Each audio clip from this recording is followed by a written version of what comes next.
So what we're going to talk about today is the Watershed Game, and this is a game that several of my coworkers came up with.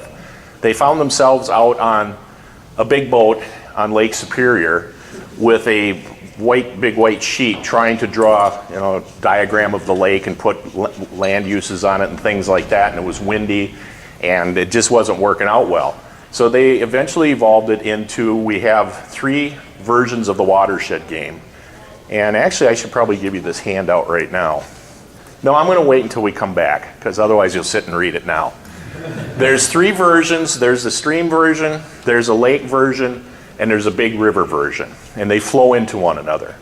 And what we're trying to do with the Watershed Game is work with elected and appointed public officials, community leaders, just residents. Dean's working a lot with kids down in Dubuque. And so we're working with a wide array of audiences to get them thinking about what impacts various land uses have on water quality and to some extent quantity.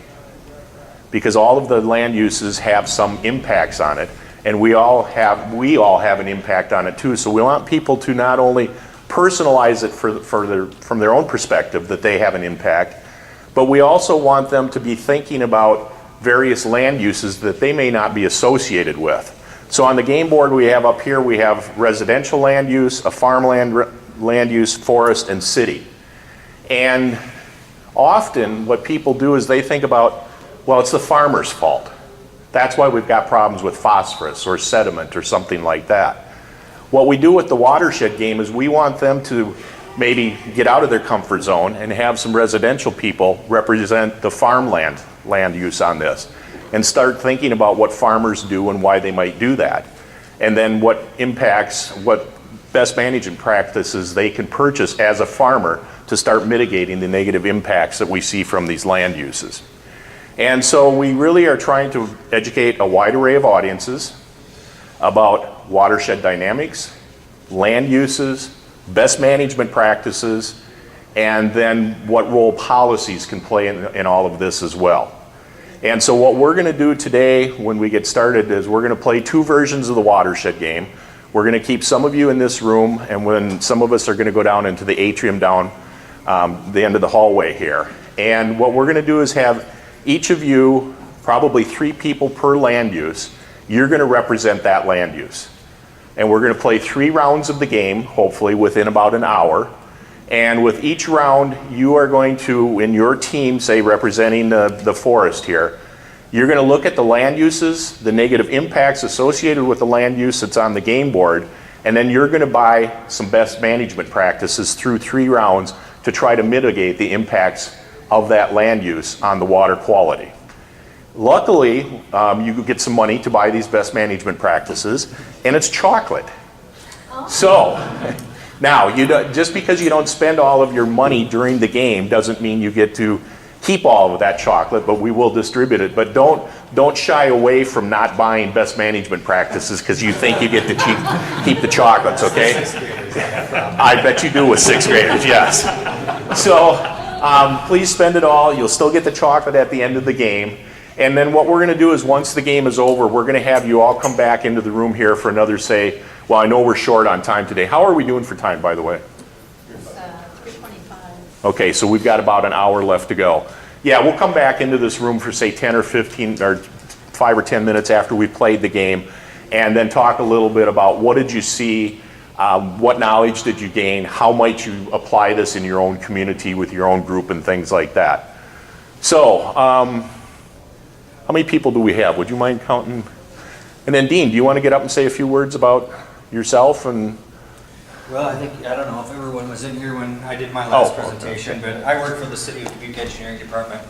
My main function is an MS4 coordinator for stormwater. So this has become an enormous tool for us in the public education field to take it to 6th graders, talk about what a watershed is and what kind of impacts a watershed has, and then get to play the game with them. And other than the fact that they either ask, hey, can we eat our money, or can we take out a loan for more candy money, I think they tend to leave with a better knowledge of what a watershed is and we've had such a positive response at Washington Middle School last year that they wanted to do it again. And they're starting to teach them about watersheds earlier in the year, and they're actually turning this game into 4 or 5 different subjects, from history and literature and environmentalism, and they're trying to kind of coordinate it into all their different subjects. And at the end, they're actually going to have a test on this. So what we're working with the school is to propose a series of real-time issues for them, and they've got to take what they've learned in the Watershed game and apply their BMPs to it, and we'll grade them on that. So we're kind of taking it to the next level in the education field, but it's been really enjoyable, and I'm so glad that you guys developed this, because it's been a wonderful tool. And I want to point out a couple of other benefits too before we break up, just in case people have to leave early because of snow or something. One of the beauties of this game is it's interactive. It's a lot better than having me stand up here and show a PowerPoint presentation and just talk to you for an hour. I mean, we're going to cover the same information as if I were to do that, but it's interactive. It gets people up and moving around, talking and things like that. So especially if you've sat through, 2 hours worth of sessions early in the day and people need to get up and move around a little bit and do an exercise, this is a very good thing to incorporate. And it's also a really good icebreaker when you get people from diverse backgrounds that maybe don't know each other. Like I said earlier, get them out of their comfort zones. And so they actually start seeing each other as individuals instead of just another attendee sitting there listening to a PowerPoint presentation. They start knowing themselves, getting to know each other. And the other thing too is I'm going to be doing a couple versions of this out at a couple kickoff meetings out in western Minnesota. And the kickoff meetings are mainly for county commissioner, township officials, SWCD officials, Soil and Water Conservation District officials, people like that. It's amazing how often, any county commissioners here? Okay. What's that? Yeah. Any county commissioners from Minnesota? That's even more pertinent question. It's interesting how often, I'll just say local leaders, they're experts on everything. Yet after we've played this game with them, they go, I never thought about that kind of stuff. I understand that water flows downhill, but I never thought about it this way. So it's a really good way to get some basic education out to community leaders that may think they know all there is to know about it. So, any questions before we get started? Because I'm going to split us up into 2 groups. Okay, so this is it. This is the board game. This represents the stream version of the Watershed. You can see we have 4 different land use groups here and a little piece of undeveloped land that sometimes becomes a part of the game and sometimes doesn't. I'm going to try to teach this like I would teach a group of 6th graders, because obviously you guys know about water quality and watersheds. So I'm going to just kind of portray this like I was showing it to a classroom, so you can kind of get a feel if you ever want to purchase this and use it for educational tools, what would happen. So essentially we're going to break into groups of 3. In fact, actually you 4 are going to be my city. So you guys can come over here. And you 3 are going to be the forest.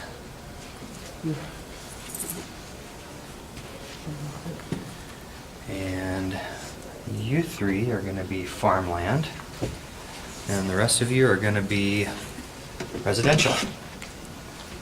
Okay, so you can play this game 2 different ways. There's 2 different pollutants that we deal with in the Watershed game. One is sediment and one is phosphorus. If I'm teaching 6th graders, I tend to use sediment because otherwise it's phosphorus, and we hear that about 50 times. So we're going to go with sediment. It's obviously the #1 pollutant according to the EPA because everything attaches to it. So I tend to use sediment anyway. So what's going to happen? Each one of your groups is going to get $5.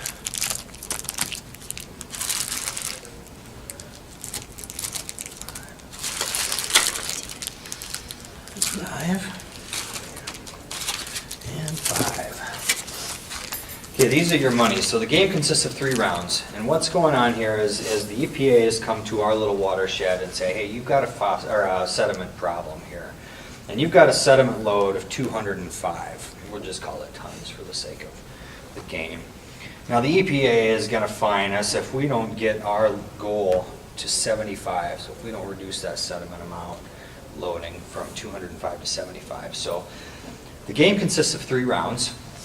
So what I'll have you do is take your group of VMPs and take them to a table, and you guys can look them over for a little bit and read the backs of them and talk about them.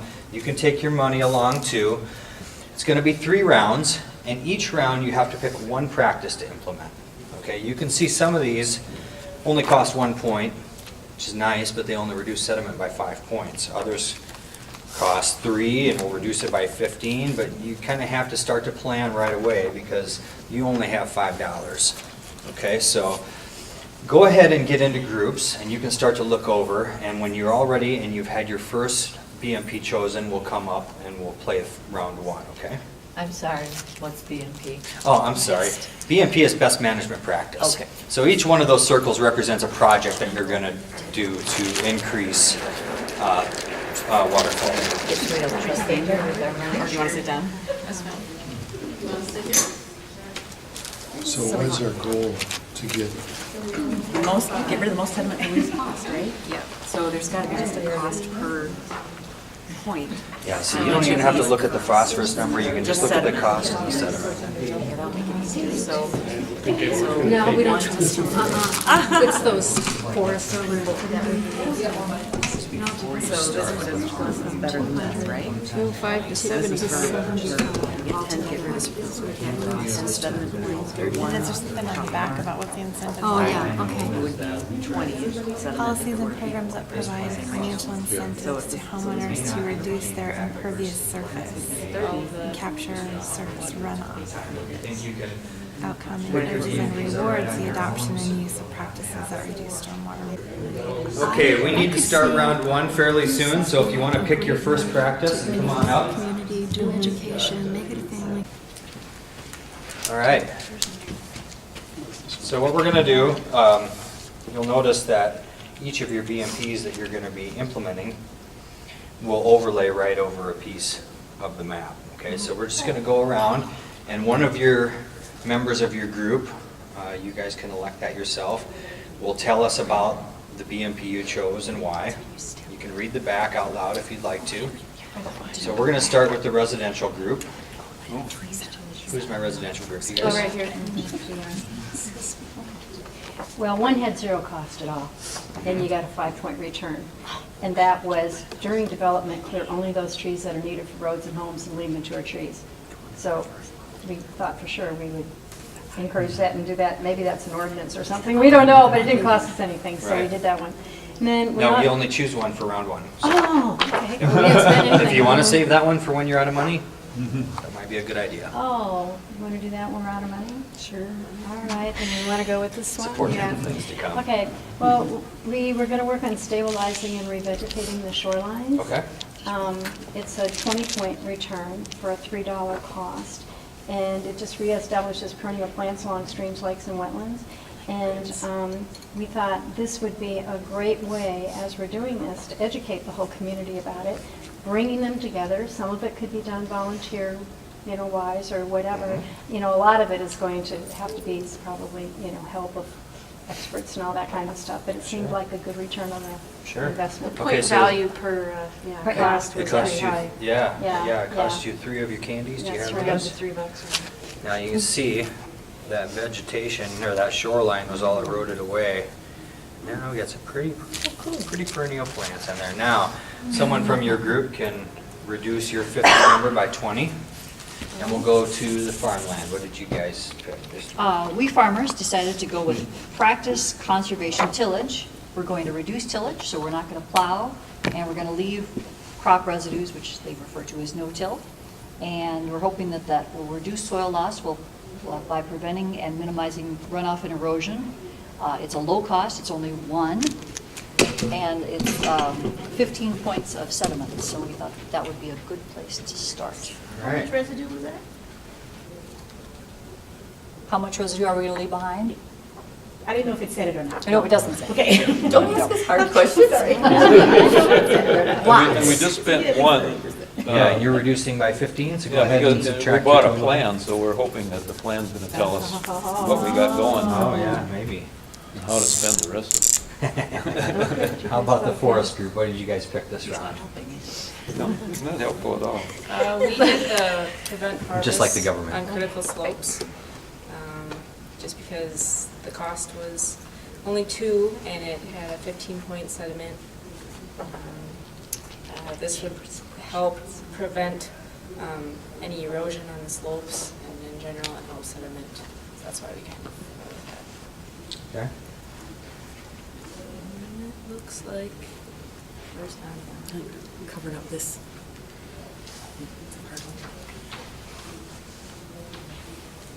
Two of our So we subtract how many? 15. 15. And the city, what did you folks do? Go ahead, Public Works. We're going to redesign the streets to reduce runoff, put in rain gardens, narrow up the streets, plant trees to increase infiltration and reduce runoff. And that costs 3, and it reduces sediment by 20 tons. And this fits. not bad, I guess.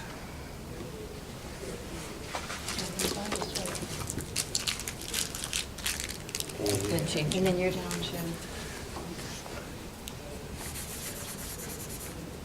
Okay, so this is the end of round 1. Before we go back to our tables, I'd just like someone to add this up for me, including the 5 points of undeveloped land. I think it's 145. 35. 105. Yes, 100. should. 130. There's 135. 135. 135. That's a pretty good start, isn't it? How far are we going? Halfway there. Well, the thing about watersheds is catastrophes happen a lot. Oh, no. And flooding came down the watershed and it tore some of the practices out. We'll leave them here for the purpose of the game, but it's going to cost everybody one candy because they're going to have to go back in and repair those practices they just put in. So everybody fork over a candy. All right. That's the plan.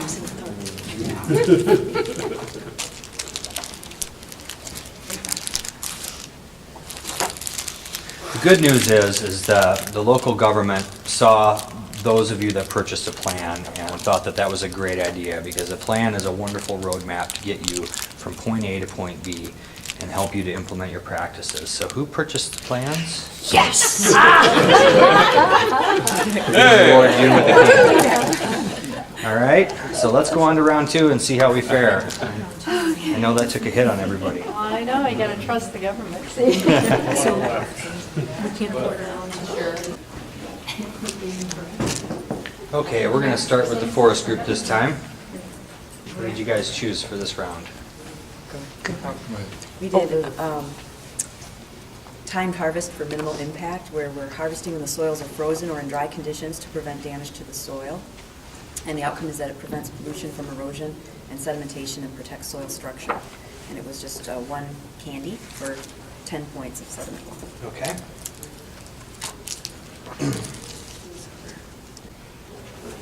Okay, city, what did you guys pick? Did he say whether the flood up? We made our decision based on how much money we had left. As is often the case in government. Yeah, engage citizens, education. So, 5 points. Sorry.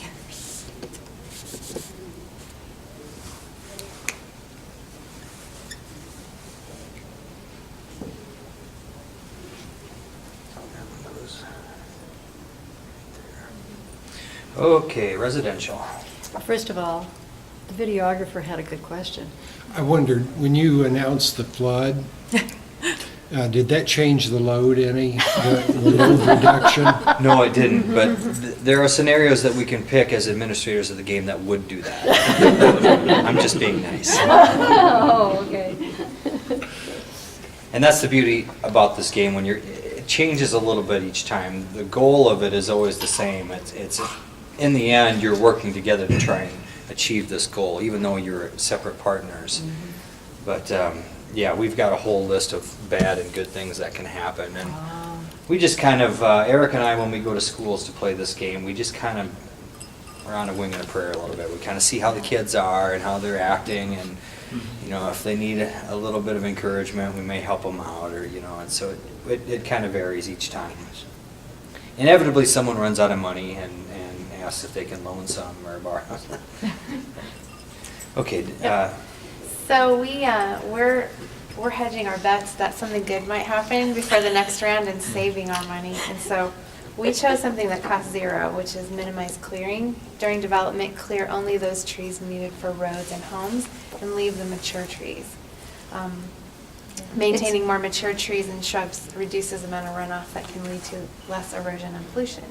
Okay. Mature trees have Kind lots of other Yeah. benefits. Too late for this Yeah, site right here, but. Nothing's added, hasn't it? Yeah.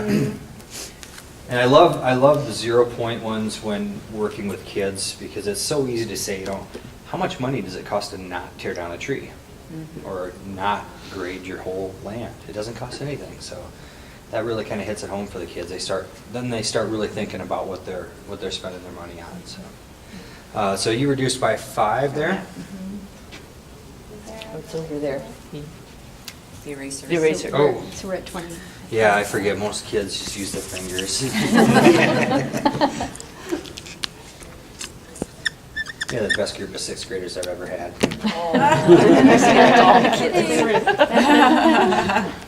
Okay, farmland. We've decided to implement managed grazing because it's easier to take the cattle to the food than to take the food to the cattle. Yeah. And grass is a good way to keep land where it's supposed to be. Yes. So we're going to do managed grazing. Keeps them from going willy-nilly and right into that stream, too.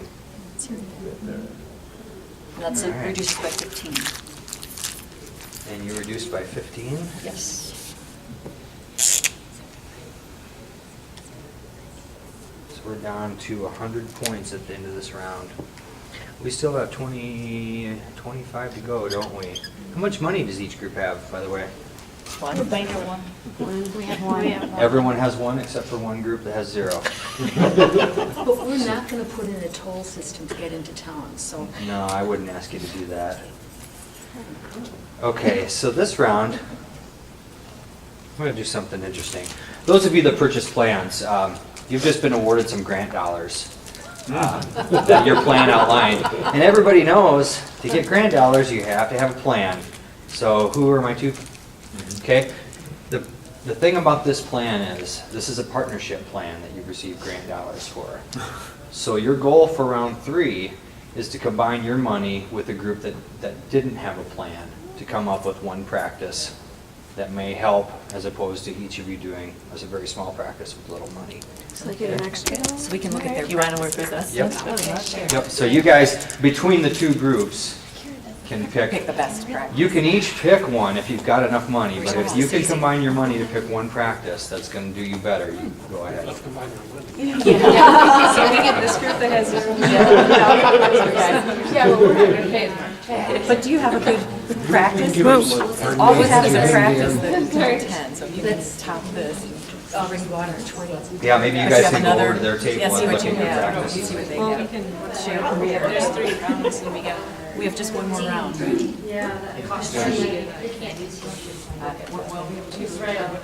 Can we bring forward more than one best managed practice if we've got enough money? How much is the most? What's the guess? You can only pick one per land use group?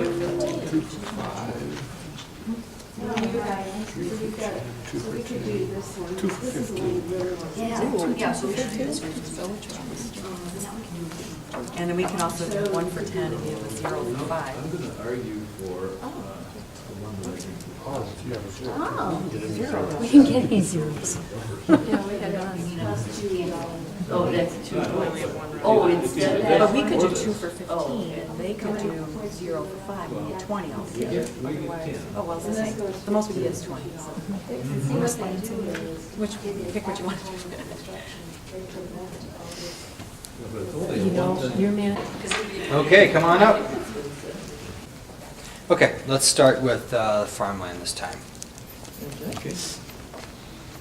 Well, we got together, we had 2, but we are down to 1 because we thought we had a better outcome with that group, so we gave one of ours to them. Excellent.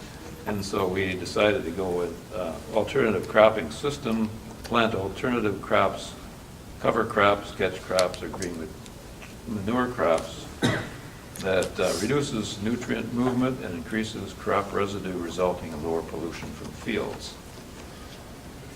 So that goes here? Yeah, I think so. There's a field there, I don't know where else. Yeah, I think that's it. It goes over there. So that cost you One. one? Oh. She's got one. Okay, and we reduced your sediment by 10. Okay, forest. And for forest land, we chose to avoid and protect wetlands for zero cost. And this is when we leave the forested areas and the wetlands are undisturbed. Excellent. And we can regenerate our groundwater. And that cost you? Nothing. Nothing, and it reduced it by 5? Yes, it did.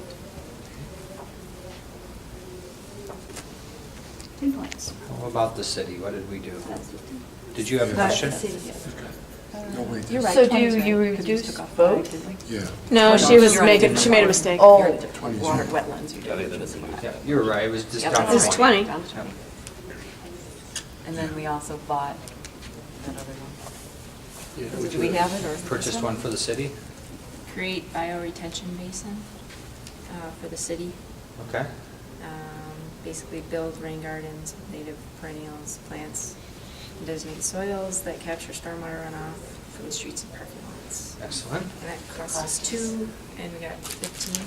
And the foresters were very nice to help us. Okay, and you guys reduced that, how much, 15?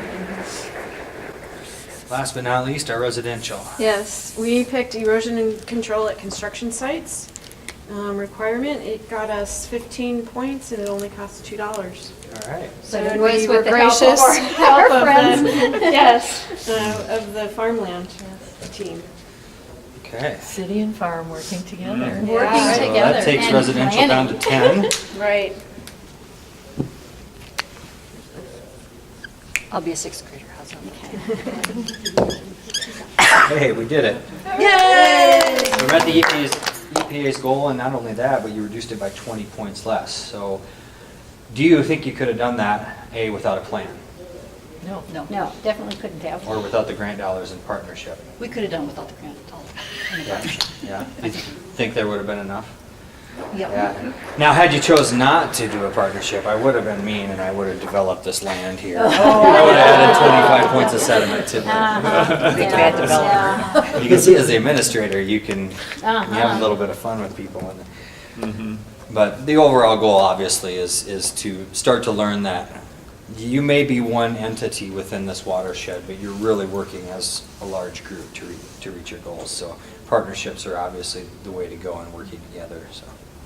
What you also learned, if this is sort of true, is that the city had nothing that didn't cost something. And the costs were all 3 or 2. You know, there There's wasn't. nothing that was $1. It was a burden. Yeah. We went through our money and So, spent it yeah. all on this purpose faster than the Yeah, farmers did. yeah, urban practices are, especially retrofits, are very expensive. I don't know if they designed it that way on purpose or. One of the things that's very nice about this is there is a cost-benefit analysis built right in on your card. You know what you're going to get. In real life, Yeah. that is the big thing that you have to overcome with people. Yeah. They say, I don't know if it's Yeah. worth it. Or how do you know that's the They can nutrient say, well, loading? we've How done do some you know? engineering calculations and they Yeah. tell us that it's gonna work. And, Yeah, well, it looks good on paper, but will it really work? yeah. So, yeah, you're very So, correct. and so Yeah. I think your experience with what you've actually done will help, you know, when we're working at that watershed plan in Joe Davis County, and those are the issues that come up all the time. How do you really know? Yeah. So. And in that partnership, are there some real-world examples? I think it's in Iowa, but I'm not sure about this, where one municipality had to reduce their load of their discharge, and it was going to be so expensive to do that they worked with the farmers upstream. Yeah. They reduced Yeah. the load by that amount for a lot less money. So they met that goal, just Yeah, exactly what we yeah. did. The city of Dubuque is actually, we're being charged with a whole new wastewater treatment plant permit for our nutrient reduction strategy. We just spent $65 million on a new wastewater treatment plant that didn't have anything to do with reducing nitrogen and phosphorus. And now a new permit comes out saying you're going to reduce this by 60% and 75% with phosphorus, nitrogen respectively. So we have to go back in and spend another $10 million on infrastructure that'll help us to do this. But when you get down to a certain point and you're starting to take off those last points of nitrogen and phosphorus, it gets really expensive. So we're actually one of the pilot cities. The other pilot city is Storm Lake, and we're looking at doing a nutrient reduction trading program. So we're working with the Iowa Flood Center, and they're going to help us, and the League of Cities as well. And they're going to start to look at practices out in the field, edge of field practices, infield practices, find out where we can get the most bang for our buck. We'll do some things at the wastewater treatment plant to bring it down as much as we can, but rather than spend that awful amount of money for that last little bit, we're going to spend a fraction of it out in the watershed putting practices next to field where it can be treated much easier at the source rather than downstream. So hopefully things work out well and we can start some of that real world partnership. Now, So- And that's acceptable to EPA and DNR. Well, the thing is if we don't do it, if we don't come up with some kind of a solution, the EPA is going to say, look, Iowa, you're not doing enough for your nutrient reduction plan, and we're going to start permitting farmers. And the ag industry doesn't, the producers do not want to see that. They don't want to have permits like MS4 communities or wastewater treatment plants have. So it's in their best interest to go along and partner with us to do this. Hopefully it works. I think the EPA will be happy. They've left ag voluntary all these years. Partly I think because of subsidies and monoculture cropping, but How are you going to enforce that, though? Yeah, the That's the enforcement problem we would have be- in Minnesota. We got this great law of 50 feet on each side of a stream, but the state backed out and they said, well, we're not going to enforce it. We're going to let the counties enforce it. So Yeah. 35% of the counties enforce it, 65% do not. A or big part of it, sporadically. a big part of it will be the maintenance agreement we make them sign. We're going to pay for this practice to put it in for you. And we'll pay. The city of Dubuque will pay for that edge of field practice for the farmer, but he signs a document saying, "I'm going to maintain this for 25 years." And if not, Who's going to monitor it? We will. Okay. Yeah. You'll have the staffing to Yeah, go out yeah. and make sure that it's being done. So Yeah. that'll be done on a county level? Yeah, watershed level. So watershed level. for us, Okay. we obviously, and we haven't worked out all the bugs yet, and there's a long way to go on whether this is even going to fly. And if it does, how we're going to do it. There's some people that say, we're really trying to just reduce the hypoxic zone in the Gulf, so what does it matter where that practice goes? You could put it in Nebraska if you wanted, and it's going to help the Gulf. But we want to see these things locally because we want to make sure they're functioning correctly and maintained properly. So there's some thoughts about that. That can come back to bite us too, because maybe there's only 50 spots in Catfish Creek where this is going to work for us. And then what do? Then we're done. So maybe that's the tiered approach where we start in Catfish, then we move to the Apple Plum, and then we move to the next big basin, and we branch out from that. Yeah. At our Cedar River Watershed Coalition meeting recently, NRCS reported that they had done some mapping of a watershed at the behest of Charles City, Iowa.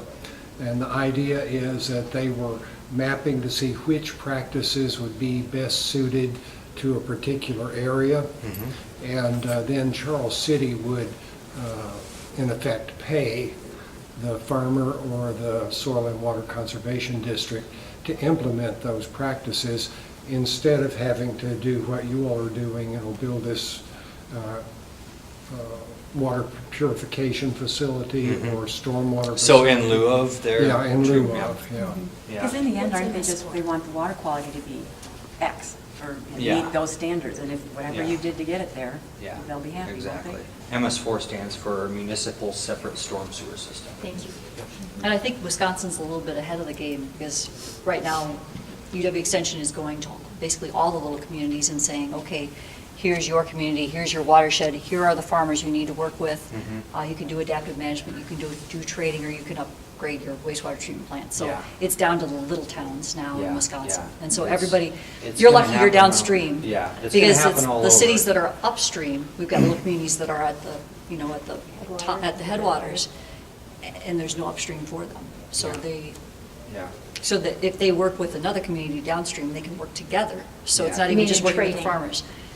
They can work together. The tricky part is, you know, this would be paid for out of our wastewater utility in every citizen of Dubuque's utility bill. So to say, oh yeah, well, we're taking your tax dollars that you pay for from living in the city and we're putting this in a farm practice 10 miles out of town.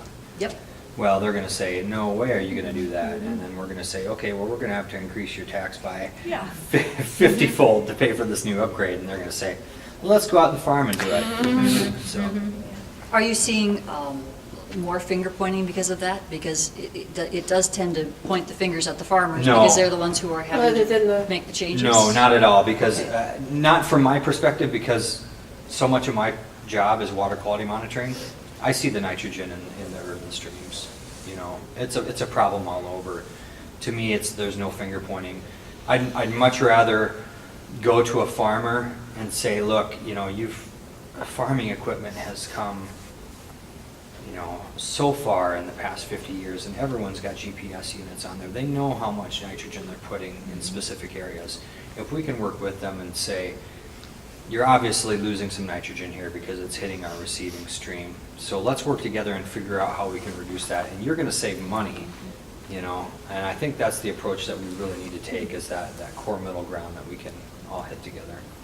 Jeff, Of course, as that's far part as of the- selecting farmers, it seems like you get the most bang for the buck by working with the farmers who have the worst practices to start with, but those are probably also the folks that are going to need the most oversight and monitoring to make sure they Yeah, continue to do that's a good things point. right. Those are the folks who are least likely to work with you too, Right. because they obviously, for whatever reason, Mhm. haven't come along all this time, so. One of the issue with the Des Moines Water Works suing the counties upstream is, so the waterworks, when they put the nitrogen, you know, they take the nitrogen out and then it goes back in and it's in a tube that goes into the river. Well, when all the land is drained in the counties upstream, it comes through a tube into the stream. They don't have to pay as point source pollution, Yeah. yet the city does. And so Yeah. that's kind of Yeah. what their lawsuit is about, is And, like, yeah, how come we have to pay for it, but you don't, Absolutely. and it's still coming through a pipe? And the one thing I will say from research is, if you add up every single MS4 community and you add up every single wastewater treatment plant, it actually accounts for only 8% of the nitrogen and phosphorus in the rivers. So obviously there's a problem in ag, but there's problems everywhere. You know, they're probably not discharging the metals and heavier toxins that we are in cities. So it's just one of those things. We got to work together. That's what I really like to drive home in this game when I'm working with young kids is that idea of partnership, because it's helped us out in Dubuque so much. I just love creating new partnerships, because you just never know who's going to come to the table and just have this brilliant idea, you know. What's the driving force then? Is the EPA the EPA limit? That's the driving force that started the whole chain. Yeah. Okay. The EPA was actually sued, right, by states around the Gulf. Yeah. And from that, that's where then the Yeah, and when we states implement the upstate- nutrient reduction strategy, we'll be sued, and everyone's sue happy, and that's, you know, we just had this beautiful ruling in our DNR permit for the 4-inch topsoil, and then someone goes and sues them and gets it taken out. Who doesn't want at least 4 inches of topsoil on their lawn? And, you know, and it's the people in the big contracting firms that are stockpiling that and selling topsoil. That's all there is to it. There's no, I've heard all the excuses, well, it's just too difficult to stockpile it on site, and hogwash, you know, it just, Can you explain a little bit about the possible new regulations with the U.S. waterways, defining U.S. waterways differently? You want to just touch upon that just a little? yeah, I was a part of that conversation when the EPA had their commenting period. I jumped on a couple of times, which actually led to more controversy than I thought it would. Essentially, my last question was, why did you guys even do this? Because it obviously rose such a stink. And the answer I got from the EPA was that everyone from farmers to environmentalists to the gamut was asking them to thoroughly define what that was, because it was so vague in the original language that they wanted clear definition. So by them doing that, it raised a hornet's nest. So you better can't to win just- for Just losing leave it vague, sometimes. is Yeah, what I you're guess so, saying. I know. It's Because hard then to MS4 community said, well, no, my storm sewer is a water of the United States, and you're gonna come and regulate, I'm gonna need a dredging permit for my storm sewer. And Right. they're like, really?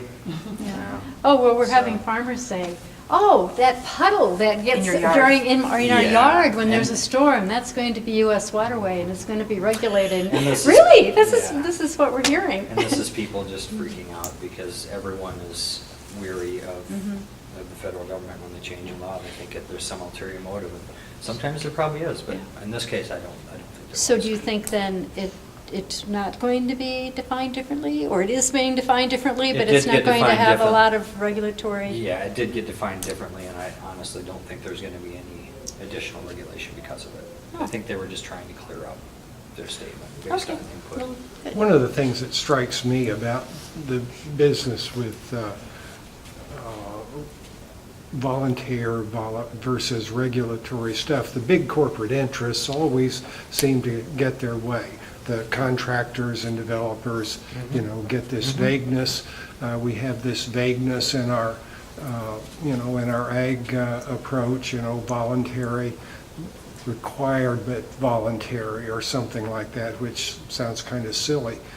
But it strikes me that the farmers are really kind of caught in the middle of I think they are stuff. too. And that what's driving a lot of this stuff are the ADMs and the Cargills and the big processors of grain who say, we need more product and this is what we're willing to pay for it. And so the farmer responds and the government subsidizes that response. So, we've paid to pollute our rivers and now we're having to pay to unpollute them. Yeah. So, I think it's a shame. I think your typical farmer from the 80s, my grandfather at a Century Farm, started off with the best intentions, and I think as more and more of these small family farms got bought out, well, let's face it, money talks and bullshit walks, and I think some of these big companies and these big farming businesses are getting mega subsidies for putting as much crop as they can in.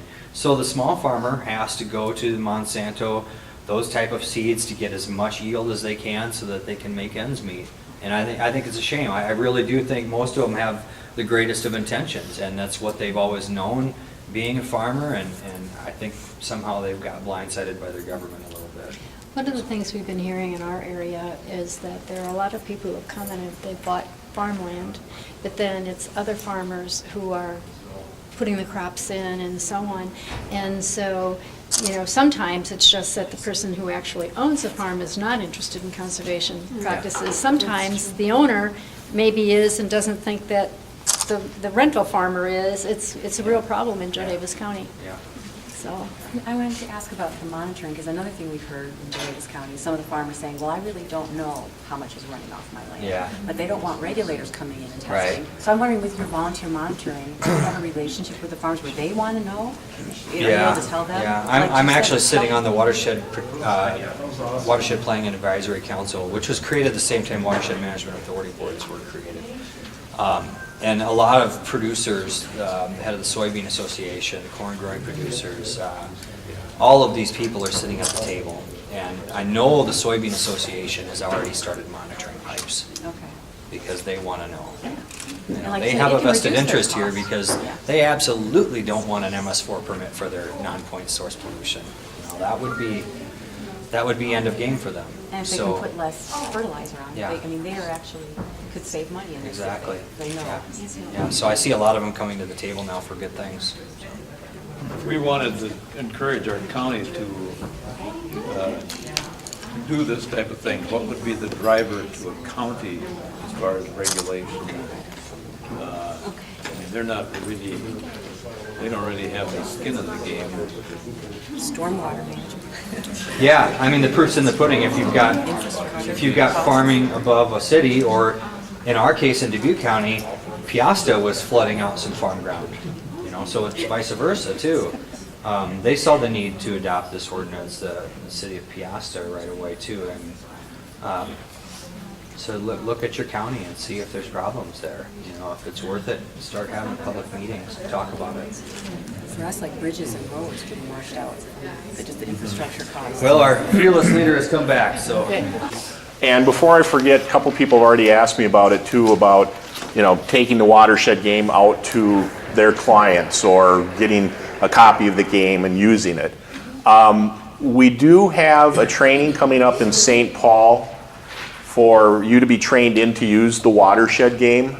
It costs $50, but that includes your lunch, some of the materials, and it's pretty much, I'm not going to say it's an all-day training, but it's probably, including lunch, a good 6 hours. So, I mean, that's a pretty reasonable amount for the training. The Watershed game, we do sell those. I don't have the price at the tip of my tongue, and I apologize for that. It's $250. Okay, it was $250, thank you. But there's a new version now, and yeah, it seems pricey, but once you go out and use it 3 times, it's something you can take to the grave with you. It's not going to wear out. The other option for doing some training, yes? What about an electronic version, so you can, a gaming version, so you can do it online? Well, there's two other things that John has been working on. The question was, what about an electronic version? There is going to be an online version. I'm not sure when that's going to be done, but it should be within a month or two. And John has also been working on developing a version for, I think, 8th graders or something like that, middle schoolers, put it that way. So that's going to be available as well. And the other option is and because somebody asked me about it earlier, about maybe doing some training down in, well, could people from Illinois get trained in this? And I said, well, yeah, we've got the training coming up in April, but that's quite a ways to drive, and if you want multiple people there, overnight stay, per diem and all that, it adds up. We're also willing to send somebody out to do a training for, 5 people, 15 people, 30 people, because really we just break people up into small groups and do some training and then let you play the game and stuff like that. So it can be a good sized group, and that's $1,000. We got to cover our costs, but once again, if you've got 20 people out there, that's the same $50 as if you go to St. Paul, and you probably save some money. Let's see. So any questions or comments or impressions that you want to bring up right now about where to use it, when to use it, how to use it, any of that stuff? Or it's all crystal clear? Or you just want to get out of here? You entered some, as we were playing, there were some, you threw in some new elements as we were going along, which I like, because that's the nature of it. We didn't really understand all the ground rules until we were into it, which actually I thought was a good component, because that's kind of the way it goes. Yeah, well, that being selling a plan of some sort, whether it's water plan, land use plan, whatever. We don't know what the future holds. I mean, the state of Minnesota right now has some money to dole out to people that have done some advanced planning. It's not just we put together a half-page proposal and say, well, we'd kind of like to do something. No, we go to the state of Minnesota and say, we've got these concrete projects we'd like to carry out. There's a better chance of getting the money to do that. The other thing that I threw in at the tail end of it was that upstream development on the lake and how that increased the sediment load. Well, once again, you can't, we don't know what the future holds. So you've got to do some advanced planning, not only in your jurisdiction, but be talking to people upstream. Be talking to the legislators and the local leaders about how do we coordinate this whole thing, not just on a city level, but a watershed level. Doug, did you make them use the training? No, we won, right? Yeah. We needed to get to 200, and we just squeaked into it at end of round 3. Yeah. Second question is, you have, sediment, but we also have phosphorus and other components. Do you notch the game up another level of saying, okay, our goal is reduction of sediment, phosphorus this much, phosphorus by this much, which makes people have to make more difficult choices about where they... I've tried that, and to try to do that, and that's an excellent question, to try to play phosphorus and sediment at the same time is difficult unless you have a fair amount of time for people to start doing, and the banker to start doing some calculations, permutations, and all of that. And generally what I've found is most clients, when we use the game, really don't want to give up more than an hour and a half maximum. Sometimes it's a struggle to get an hour, which is really, I think, the ultimate amount of time where you don't get bored with it, yet we get through some of the just thinking about things. And yeah, like I say, we're doing a couple kickoffs for Yellow Medicine Watershed here in another month or so, and this is going to be out of the 2 hours that we've got set aside for those kickoff meetings. We're going to take an hour to go through this so that people have a common understanding of watershed dynamics and best management practices before we start trying to elicit information back. Well, first from the engineer that's going to work with them, and then also from people of what are you personally willing to do, and what would it take to get you to take some sort of action. So, but no, I thought of that idea too, and it's kind of fun to play with, but it's a nightmare. I mentioned this in my group. If you're playing with 6th graders, do not use phosphorus. Go with 7. Just You'll easier spend to- an hour just on the pronunciation of phosphorus. Yes. Is there a kind of a maximum size group that you would advise using this with? Or? So the question is there a maximum size group I would recommend using?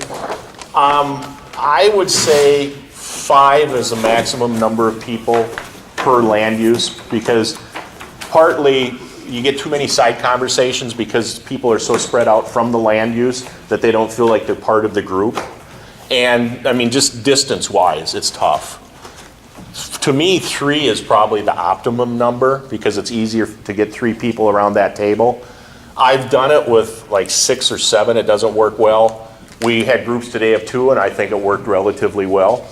Yeah. So, but that's the thing too, is that if we can get more people trained in whatever state, that we can have, somebody like Dean come in and do another session if we need it. Because I mean, we were ready to do up to 75 people a day. If we'd had more than that, I don't know what we would have done. Yes. So then you're gearing this towards their specific area, say a county or a city or lot. When we were working, we didn't really know what were the specifics of the area that we were supposed to be managing. Is that what you do? Yeah, for the Yellow Medicine River Watershed, what we're going to do is we're serving people dinner that night. We're starting, I think, at 5:30 with registration and with dinner. And then we've set aside only about 20 minutes for the engineer that's been hired to write the plan for the area. They're going to come in and talk about what are the existing characteristics within the watershed, where's the impairments, what are the impairments, things like that, so people have a feel for what's going on in their watershed. But it's only 20 minutes. This is just a kickoff meeting to this whole process. Then we're going to play the watershed game and then try to get that information back from people. What are you willing to do? But I wouldn't view this as an end-all. This is a starting point to get people talking to one another, and then at some point develop some additional educational sessions and some additional talking to each other sessions about what do we have, what do we value, how do we get to where we want to be. So, anything else? Cool, thank you. I hope you learned something. I hope you enjoyed yourselves. And if we can help you out somewhere, let us know. Thank you.